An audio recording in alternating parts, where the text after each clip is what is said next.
जाए इसका जो समस्त पद होगा, जो समस्त पद होगा वह नपुंसक लिंग के एक वचन में होगा। इसमें होगा, अगर वह नपुंसक लिंग एक वचन में नहीं है तो अव्ययभाव समास नहीं है। ये केवल आपके स्तर को देखते हुए और भी इसकी विशेषता है, लेकिन आपके लिए केवल इतना समझना है 10 के स्तर पर कि इसका पहला पद अव्यय हो और समस्त पद नपुंसक लिंग एक वचन में हो तो समझ लीजिए वो अव्ययभाव समास का उदाहरण है।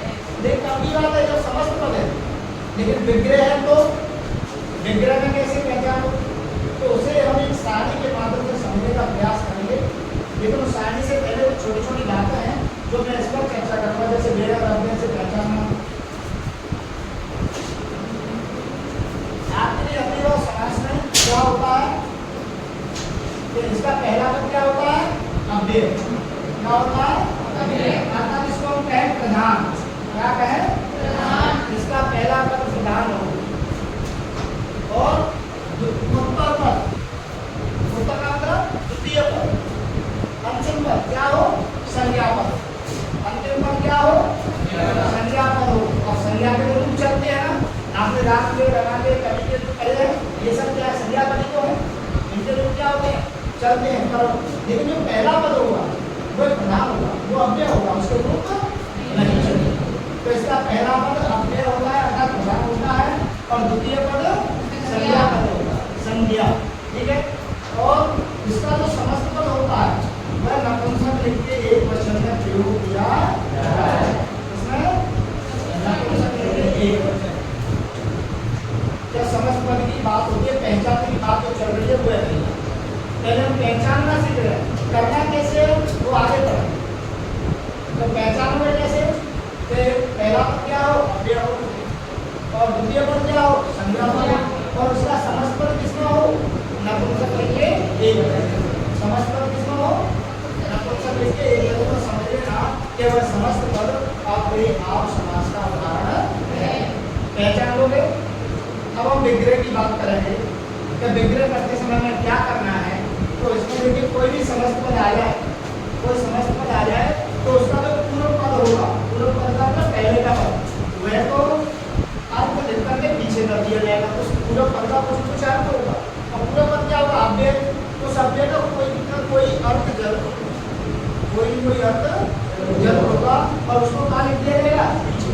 और जो पीछे संज्ञा पद है, जो उत्तर पद है भाग वाला, वो संज्ञा पद होगा और उस संज्ञा पद में विभक्ति लगा करके उसको पहले लिख दिया जाएगा। अब विभक्ति कौन सी लगेगी, वो अलग अलग अव्यय पद की, वह अलग अलग अव्यय पद के हिसाब से अलग अलग विभक्ति आएगी। संज्ञा पद है उसमें विभक्ति लगाई, उसको पहले लिख दिया और पहले जो पद है अव्यय पद उसका जो अर्थ होता है उसको बाद में तो अब विग्रह जब आएगा तो पहचानने के लिए हमें अर्थ की जरूरत पड़ेगी। किसकी जरूरत पड़ेगी, और जो संज्ञा पद में विभक्ति लगाएंगे तो हमें ये भी जरूरत है कि किस अव्यय पद के आगे पर कौन सी विभक्ति लगाई जाए। तो उसके लिए एक सारणी का प्रयोग, केवल अव्ययभाव समास आपके लिए ऐसा है जितना आगे का शब्द पीछे और पीछे का शब्द आगे प्रयोग किया जाता है। समस्त पद से विग्रह करते समय और विग्रह पद से समस्त पद करते। जब समस्त पद करोगे तो इसका उल्टा कर देंगे, अर्थ की जगह अव्यय पद लिख देंगे और विभक्ति को हटाकर तो उसको नपुंसक लिंग एक वचन बना दिया। ठीक है। तो नपुंसक लिंग पहले तो नपुंसक लिंग बनाना कैसे है ये तो हमें पता चले। कोई शब्द संज्ञा पद आ गया स्त्रीलिंग में या पुल्लिंग में, उसे भी हमें किसमें बनाना है, नपुंसक लिंग में। क्यों, क्योंकि इसका जो समस्त पद है वो नपुंसक लिंग एक वचन में होता है।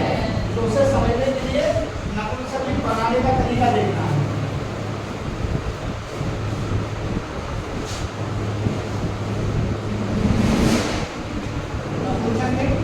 एक वचन बनाना कैसे, क्योंकि जो संज्ञा पद है, उत्तर पद क्या होगा, संज्ञा। तो संज्ञा पद के अंत में, संज्ञा पद के अंत में क्या लिखना है, यदि अ और आ इनमें से कोई एक है तो उसको अम बनाना है, अम क्या कर देना है। जैसे राम शब्द, अब प्रधान पुल्लिंग है कि नहीं है भैया? क्या है? पुल्लिंग। अब इसको जब समस्त पद बनाएंगे तो नपुंसकलिंग एक वचन बनाना है, इसलिए इसको अ को अम बनाएंगे तो रामम। क्या बनेगा? अगला जैसे रमा, रमा में पीछे क्या है? बड़ा, इसी में से आ गया। और ये कैसा ले लिया? स्त्रीलिंग। परंतु जब इधर समस्त पद करने की जरूरत आएगी तो क्या बनाओगे इसे? आ को हम, तो शब्द क्या बनेगा? रमम। क्या बनेगा? क्योंकि आम नहीं करना, हम क्या करना? तो ये भले ही स्त्रीलिंग था, ये भले ही पुल्लिंग था, इसको नपुंसकलिंग में बनाया गया तो आ और आ को अम बना दिया। अच्छा, इनके अलावा और भी अच्छा जैसे कि दोनों ए आई, अगर इनमें से कोई आ जाए, इनमें से कोई आ जाए तो किसमें परिवर्तन कर दोगे? छोटी। किसमें परिवर्तन कर दोगे?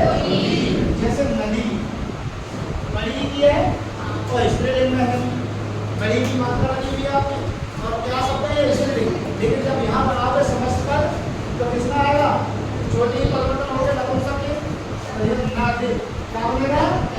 अब ये नपुंसकलिंग बन, भले ही पुल्लिंग ये स्त्रीलिंग था, लेकिन यहाँ समस्त पद करते समय छोटी में परिवर्तन किया गया, नद बन गया। और इससे पहले अव्यय पद आएगा साथ, जब हम समस्त पद करेंगे तो क्या आएगा?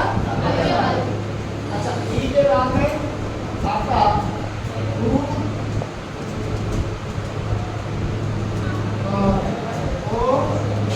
और अगर इनमें से कोई आ जाए, इनमें से चारों में से कोई आ जाए तो इसे छोटे गुण में परिवर्तन कर दिया जाता है। इसमें कर दिया जाता है जैसे वो माने गाय होती है, इसको जब बनाएंगे तो छोटे में परिवर्तन करोगे क्या होगा? क्या होगा? इस तरह आपको समस्त पद करते समय ये वाला ध्यान रखना है। अगर आ और आ होता संज्ञा के अंत में, संज्ञा पद के अंत में क्या होता है? आ, तो किसमें बदल दोगे? यदि संज्ञा पद के अंत में ई ए आई आता है तो ई, छोटी, बड़ी नहीं, छोटी। अगर संज्ञा पद के अंत में उ और ओ आता है तो उसे कितना बदल दिया जाएगा? छोटी। इस प्रकार हमारा नपुंसकलिंग बनाने का तरीका है। यही काम आगे वाले समासों में भी आएगा। जैसे आप द्विगु समास पढ़ोगे वहां पर भी जरूरत होगी हमें, तो यहाँ पर अव्ययवाद समास में समस्त पद करते समय संज्ञा पद को देखना है और उसके अंत में क्या दिखाई दे रहा है उसको देखना। आ और आ दे दो छोटे, यानी अम में बदल दोगे, और ई और ए लिखे तो छोटी में परिवर्तन कर दोगे, और उ और ओ लिखे तो छोटे में परिवर्तन कर दोगे। क्लियर? अब बात आती है विभक्ति कौन सी लगेगी? समस्त पद से जब विग्रह करोगे तो विभक्ति कौन सी लगेगी उसको समझने के लिए एक सारणी का प्रयोग करो। उसी सारणी के माध्यम से, तो अव्यय पद तो काफी है, लेकिन आपके जो 10वीं का स्तर है उसको देखते हुए 5-6 अव्यय पद हैं जिनका हम प्रयोग करें, उससे ज्यादा प्रयोग नहीं करना है, उन्हीं को समझो। ठीक है? तो हेडिंग आपने डाल दी होगी, ये नोट कर लो, ये वाला ये जगह नपुंसकलिंग बनाने का तरीका। तो इसका समस्त पद किस लिंग में होता है? समस्त पद किसमें होता है? कौन से लिंग का प्रयोग होता है? नपुंसकलिंग एकवचन। और इसका पहला पद अव्यय अर्थात प्रधान होता है और द्वितीय पद संज्ञा होता है। ठीक है? एक सारणी के माध्यम से जानेंगे।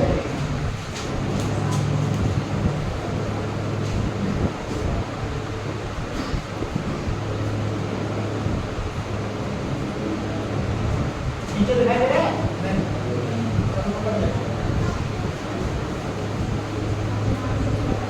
आप उसमें बातें नहीं इधर उधर नहीं दे, समझ में नहीं आया तो मुझे पूछ लो, अगर कोई समस्या है।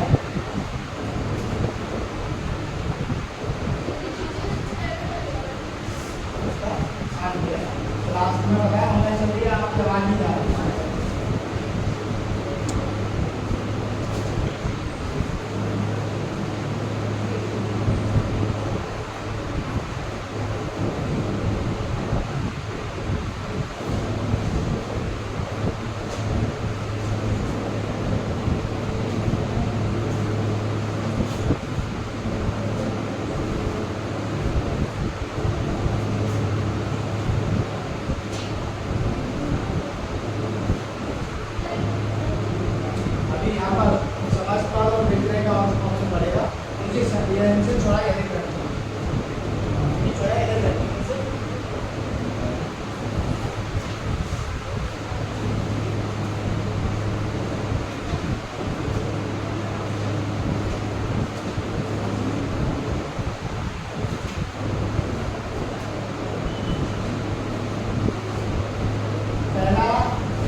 योग्य।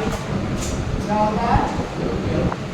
पश्चात और योग्य, इन दोनों में से भी प्रयोग होता है, लेकिन क्या कौन सा होता है?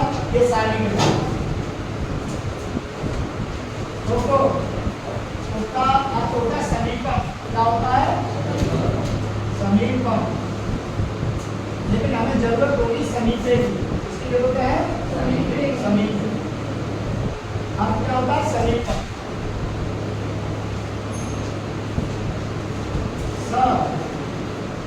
इसे हम शहरी कहते हैं, और इसका अर्थ होता है साथ। तो इसको संस्कृत में बनाएंगे सहृदम।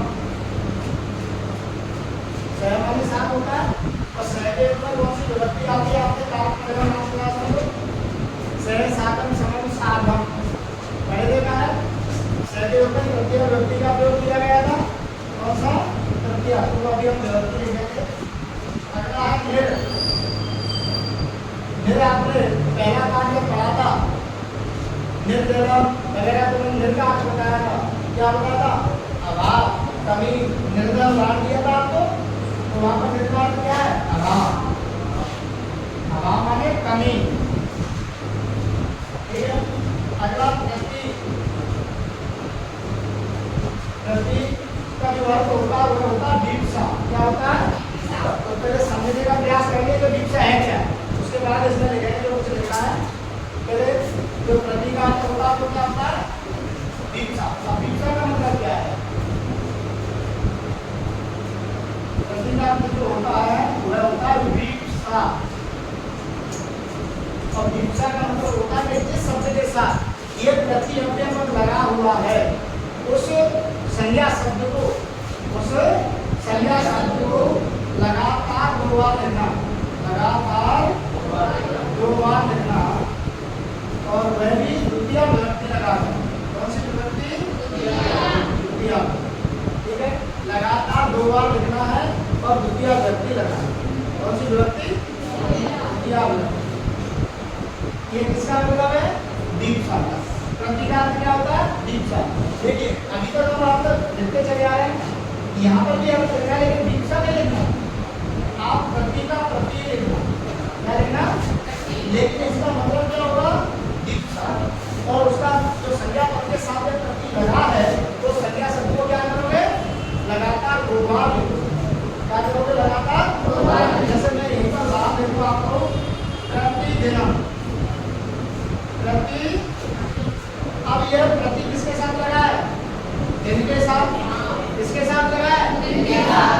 तो जो दिन शब्द है इसको लगातार दो बार लिखेंगे। क्या लिखोगे? दिनम, दिनम। अब ये तो क्या होगा? दीक्षा कह रहा है। दो बार लिखना क्या कहलाया? दीक्षा। और प्रति के साथ प्रति ही जोड़ दो, ये आपका विग्रह। कौन से समास के अनुसार? आपके लास्ट।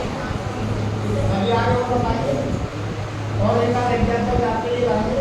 प्रति के बाद अगला है यथा। क्या है? यथा का जो अर्थ है वह है अनतिक्रम्य। अनतिक्रम्य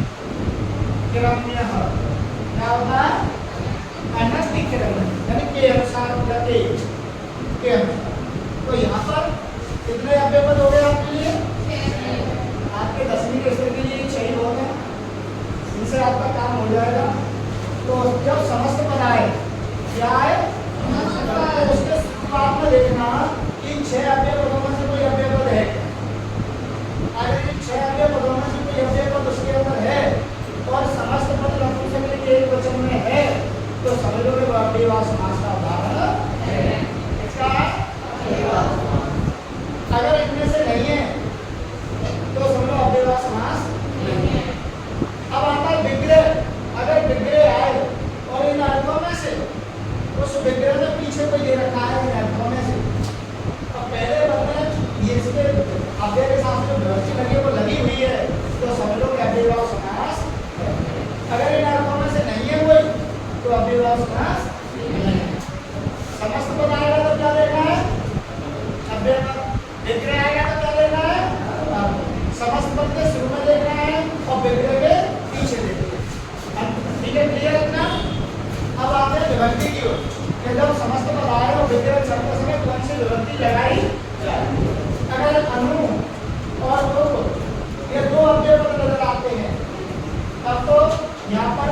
विभक्ति होगी कौन से पद में? संज्ञा पद। कौन सी विभक्ति होगी? षष्ठी। किसमें होगी? और एक जो निर है इसके साथ भी षष्ठी विभक्ति आती है। निर के साथ में भी षष्ठी विभक्ति आती है और अनु और उप के साथ ये तीन कौन सी विभक्ति वाले हो गए? बचा तृतीय और यथा, इनमें द्वितीया आती है। कौन सी आती है? द्वितीया। आपको इशारत पड़ेगा बात करें अभित परित संज्ञा निशा भेद प्रति, तो प्रति शब्द दिख रहा है यहाँ पर द्वितीया तो यहाँ पर भी